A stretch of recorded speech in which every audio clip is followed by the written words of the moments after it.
ওকে, previous ভিডিওতে আপনাদের বলছিলাম কিভাবে হচ্ছে বাটন তৈরি করতে হয়। তো এই ভিডিওতে আমরা দেখবো যে বাটনটাকে মানে সিম্পলি কিভাবে একটু ডিজাইন করতে হয়, যেমন বাটনটার ব্যাকগ্রাউন্ড কালারটা কিভাবে চেঞ্জ করতে হয় বা বাটনের যে ফন্ট আছে সেই ফন্টের কালারটা কিভাবে চেঞ্জ করতে হয়। তো এর জন্য আমরা প্রথমে হচ্ছে একটা বাটন, এখানে বাটন ফাংশনের মাধ্যমে আমরা আমাদের ফ্রেমের মধ্যে একটা বাটন তৈরি করে নিছি এবং এই বাটনের ভিতরে আমরা বলে দেবো হচ্ছে বাটনের ব্যাকগ্রাউন্ড অর্থাৎ বিজি বা ব্যাকগ্রাউন্ডটা যেন চেঞ্জ হয়ে যায় এবং সেটা হয়ে যায় হচ্ছে রেড, এবং সেই সাথে হচ্ছে এর যে ফ্রন্ট গ্রাউন্ড আছে অর্থাৎ এফজি সেটার কালারটাও যেন হয়ে যায় হচ্ছে হোয়াইট। তো জাস্ট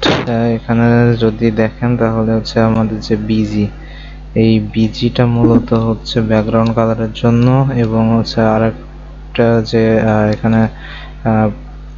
কি বলে এটাকে প্যারামিটার আমরা এখানে পাস করছি, এই প্যারামিটার এইটাকে বলতেছি হচ্ছে এফজি অর্থাৎ ফ্রন্ট গ্রাউন্ড। এবার এই অংশটাকে যদি আমরা রান করি, ওকে, তাহলে দেখেন এখানে হচ্ছে আমাদের ব্যাকগ্রাউন্ড কালার রেড দেওয়ার কারণে ব্যাকগ্রাউন্ড কালারটা রেড হয়ে গেছে এবং এফজি ফ্রন্ট গ্রাউন্ড যেটা সেটার আমরা কালারটা দিয়ে দিয়েছি হোয়াইট, যে কারণে আমাদের ফন্টের কালারটা দেখাচ্ছে হচ্ছে হোয়াইট।